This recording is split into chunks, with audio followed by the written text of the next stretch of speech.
جيب لها 700 جنيه. هو الراجل ده شكله بيضحك عليك نصاب اصلا. حسبي الله ونعم الوكيل. تعالى هم معايا. خير يا صاحبي، يلا تعالى معايا، انت تستاهل احسن منها بكتير. الله يخليك يا رب. حبيبي يا صاحبي. الله يستر عليك يا رب، الله يستر عليك. معايا. وانتوا حسبي الله ونعم شرفتوا الوكيل. هنشرب. حسبي الله ونعم الوكيل يا حراميه.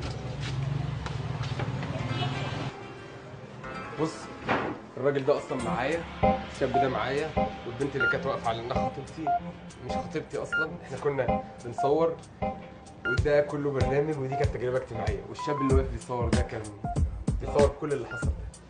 ايوه برضه هتجيب لي السلسله. لا ودي معايا في البرنامج برضه، دي اللي طلعت على انها خطيبتي. انت راجل جدع والله وابن اصول والله. يعني انت على الاقل وقفت جنبي معنويا وما قبلتش وانقذته من عمليه النصب اللي احنا كنا بنعملها عليه. الله يخليك يا رب. عندك مانع نذيع الحلقه دي؟ يا باشا. شكرا.